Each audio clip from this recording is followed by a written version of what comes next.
હું લડબી નદી છું. હતી.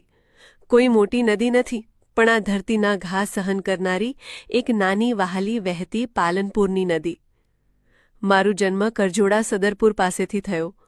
હું ખુશ હતી, કેમ કે હું પાલનપુર શહેરને સ્પર્શતી તેનું અભિમાન બની વહેતી હતી અને ગઢ સુધી પહોંચતી હતી. શહેરમાં પ્રવેશતી વખતે હું અંદાજે 30 મીટર પહોળી હતી. પણ કોણ જાણતું હતું કે આ શહેરી વિકાસથી મારી દુનિયા નાની થઈ જશે? મને હાઈવે નીચેથી પસાર કરીને મને ફક્ત એક બોક્સમાં પસાર કરી દીધી. એટલું પણ ઓછું લાગ્યું હશે. આગળ જતાં મને ફક્ત 2 પાઇપમાં નાખી દીધી. હું એક નદી હતી, હવે હું ફક્ત એક નાળું રહી ગઈ છું. સોસાયટીઓની વચ્ચે ગટર જેવી વાસ આવતી, ગંદકી સહન કરતી નદી નહીં, નાળું બની ગઈ છું. નદી હતી ને એટલે નદી બોલાઈ જાય છે.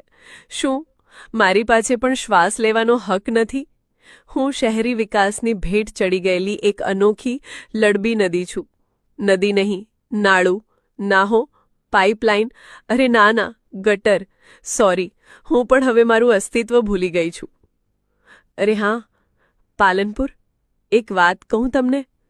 જ્યારે હું મારું રુદ્ર સ્વરૂપ બતાવું અને આખા પાલનપુરમાં પૂર આવે, રસ્તા ડૂબે, સોસાયટી ડૂબે, ઘર ડૂબે, ત્યારે મને દોષ ના આપતા, કારણ કે નદી તો તમે રહેવા દીધી નથી, મને તમે પોતે જ નાળું બનાવી દીધું છે. જો તમે મને સાચે ઓળખતા હોવ તો મને બચાવવા પગલાં ભરો, પોસ્ટ શેર કરો, અવાજ ઉઠાવો, કારણ કે હું પણ મરતા મરતા છેલ્લા શ્વાસથી જીવી રહી છું. પાલનપુરના ભવિષ્ય માટે, લડબી નદી માટે આજે જ પેજને ફોલો કરો. પાલનપુરની સાચી માહિતી.